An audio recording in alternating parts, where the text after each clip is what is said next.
So hello and welcome back to another German banknote video. My name is Glenn. Today we're going to go through these banknotes, and each banknote we're going to check the values and what you should actually look for. So the first issue that we have is a 2 million mark banknote, and this one is issued in 1923. So with these banknotes, what you need to get different watermarks. So here we have, so this is a faint one. So there's two different types. You can get like circles and lines. And this one is, someone's written on this one in pencil. What's that? 2 million, 2000. You can get circles as well. And so these ones are pretty common. Probably $5 or less in this condition. Uncirculated, you can probably get it for at least $10 to $20. And as you can see, these ones don't have a serial number. They just have pretty much a, what do you call it? Just the prefix. So that's all you're looking for on these banknotes. And in any areas, you can get error banknotes in any denomination, any country, and that's what you're also looking for. Always look for errors, because you don't know what you're going to find. So as you can see, I've got a whole stack, and there's a uniface. So the opposite side has no printing, and that's normal with the hyperinflation banknotes of the time period, because they wanted to print a lot of them in a quick period of time. So most of them just have words on them, but you do get some with printing, especially in the early period of the hyperinflation, so 1922.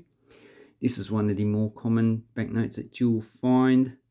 They come in different ranges. What you're looking for is different letters and numbers. So this one has a star at the end. You get ones without stars. So I have the other banknotes here. So there's another one that has red serial numbers. Then you've got some without. Okay, this one has a star at the front. So this one just has a big and small letter with red serial numbers.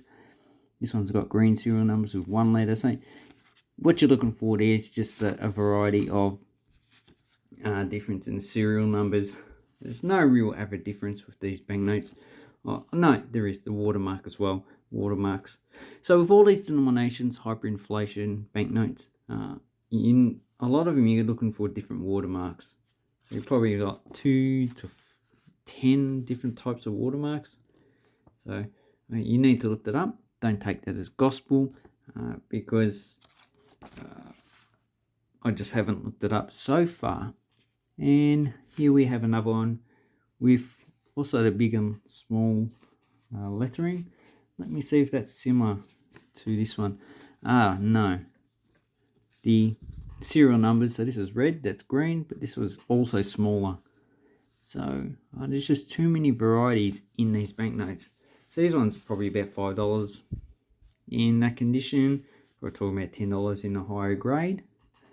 And there's another one, and on the back of it just have a 100 mark. So this is quite nice. So if you're going to start off with German banknotes, these are probably the easiest banknotes you can get.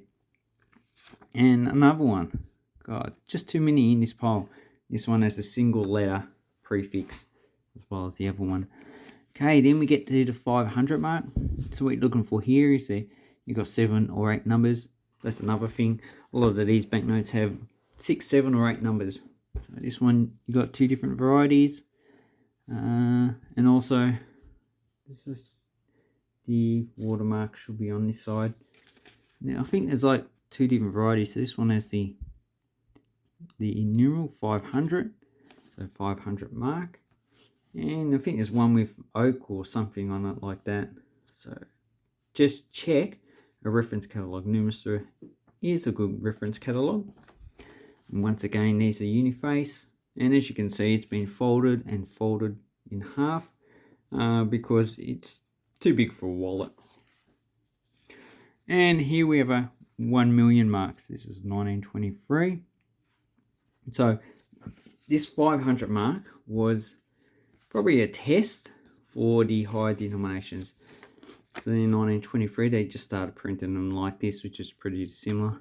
And once again, got the watermark there. So I think there's 2 varieties for this banknote. Both have, I think, oak, and one is, I don't know. Anyway, so I did read it, but I just forgot it. Not too familiar with plants of the Northern Hemisphere. So, as you can see, this one's only been folded in half. So that's how you'd actually carry that banknote. These ones are about $5, I'd say. Yeah, that's what I've seen them sell for. So they're pretty common. A lot of them are actually kept. Okay, so here we have a 100 million banknote. This is also one of the more common ones. And as you can see, it's more elaborate printing. But once again, it's uniface. And what you're going to look for is the actual watermark. In this condition, yeah, probably about $10. If you want a lower grade one, then you're going to pay a cheaper price. If you want one uncirculated, you're paying tens of dollars. And here is the difference in the long form of the numerals. So this is Millionen, this is Milliarden.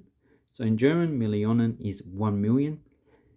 Milliarden is 1 billion. And 1 billion, 1 billionen in German is 1 trillion, and 1 billiarden is, I don't even know what's after a trillion, zillion, something like that.